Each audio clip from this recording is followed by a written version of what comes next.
عزیزان گرامی، آج ہم جس موضوع پہ گفتگو کر رہے ہیں وہ موضوع ہے باغ فدق۔ سب سے پہلے کہ باغ فدق کیا تھا؟ جب رسول اکرم صلی اللہ علیہ وآلہ وسلم نے مولا امیر علیہ الصلوۃ والسلام کے ذریعے سے خیبر کو فتح کیا تو خیبر کے ساتھ یہودیوں کی ایک سرزمین تھی جس کا نام فدق تھا، جو فدق بن حام کی ملکیت تھا۔ تو یہودیوں نے رسول اکرم صلی اللہ علیہ وآلہ وسلم کو یہ ہدیہ کر دیا۔ تمام مسلمان متفق ہیں کہ فدق رسول اکرم صلی اللہ علیہ وآلہ وسلم کی خالص ملکیت تھا،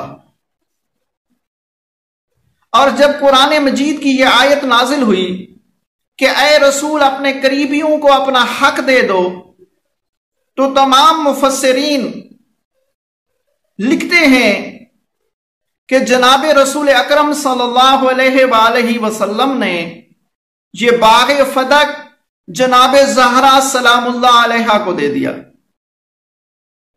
امام طبری نے اپنی تفسیر میں، علامہ جلال الدین سیوطی نے اپنی تفسیر در منصور میں، قاضی ثناء اللہ پانی پت پتی نے اپنی تفسیر مظہری میں لکھا کہ رسول اکرم صلی اللہ علیہ وآلہ وسلم نے یہ جناب زہرا سلام اللہ علیہا کو دے دیا تھا۔ اب ہم حیران ہوتے ہیں کہ قرآن مجید بھی یہ فیصلہ سناتا ہے کہ وما کان لمؤمن ولا مؤمنات اذا قضى الله ورسوله امرا ان يكون لهم الخيارة من امرهم، کہ کسی مومن کے لیے یہ اجازت نہیں ہے کہ جو حکم اللہ اور اس کے رسول نے دیا ہو اس میں کوئی تبدیلی کرے۔ اب افسوس کا مقام ہے کہ جب رسول اکرم کے بعد حکمران آئے، انہوں نے زہرا کے باغ فدق پہ قبضہ کر لیا،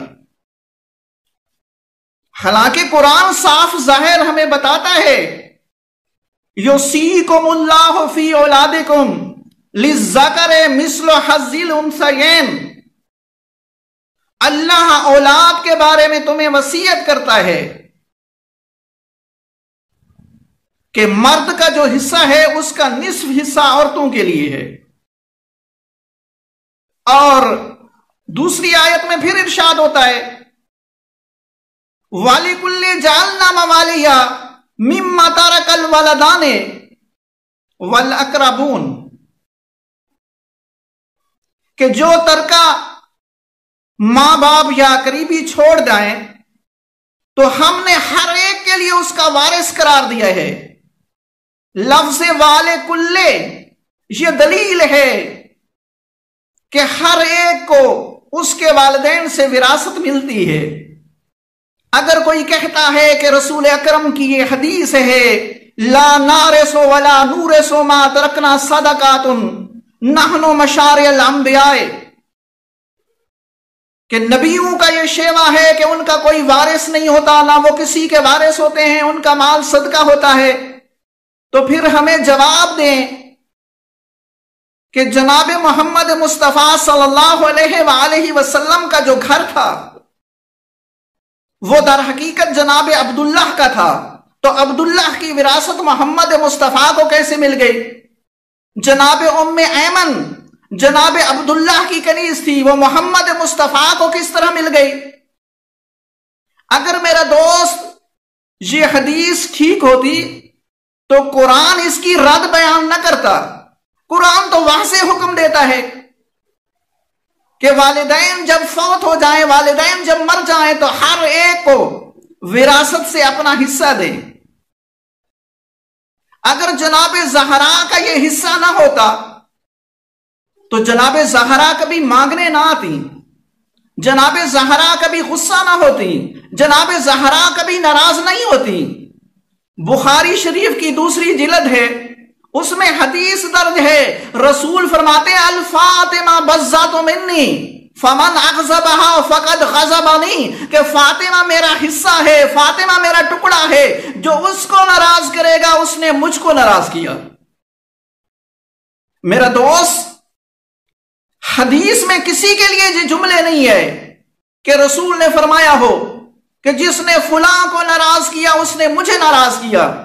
ये हदीस भी ज़हरा की मासूमियत में दलील है कि ज़हरा मासूम है, उसके नाराज होने से अल्लाह भी नाराज होता है, रसूल भी नाराज होता है। और जो लोग ये झूठ बोलते हैं कि जनाब ज़हरा को जब हदीस जैली सुनाई गई तो जनाब ज़हरा खामोश हो गई।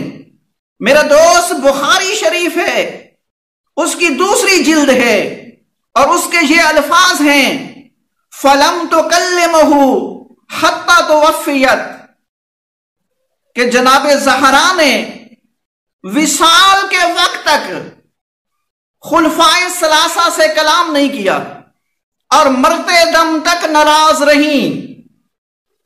और रसूल का फरमान है कि जो शख्स किसी इमाम की मार्फत रखते हुए बगैर मर गया उसकी मौत कुफर की मौत है।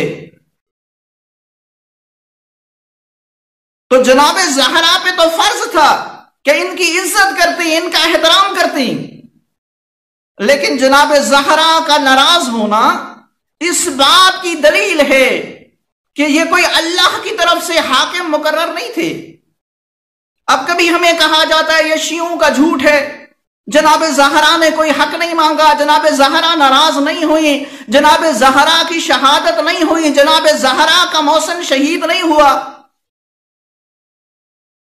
तो हम अब बताते हैं कि कौन सी ऐसी किताबें हैं अहले सुन्नत की कि जिसमें यह वाकया दर्ज है कि ज़हरा नाराज भी हुई, ज़हरा का मोहसिन शहीद भी हुआ। सबसे पहले बुखारी शरीफ है, दूसरी जिल्द है, इसमें लिखा हुआ है कि जनाब ज़हरा ने मरते दम तक इनसे कलाम नहीं किया। दूसरी किताब, मुसलमानों की दूसरी बड़ी किताब सही मुस्लिम है, जिसमें दर्ज है कि ज़हरा ने इनसे कलाम नहीं किया। तीसरी बड़ी किताब इज़ालतुल खिफा शाह वलीउल्लाह दहलवी की, वो भी लिखते हैं कि ज़हरा इनसे नाराज थी। और चौथी किताब इस्बातुल वसिय्या इब्ने मसूदी की किताब है। पांचवी किताब तारीख याकूबी है। छठी किताब कंजुल अमाल अलामे मुत्तकी अल हिंदी की है।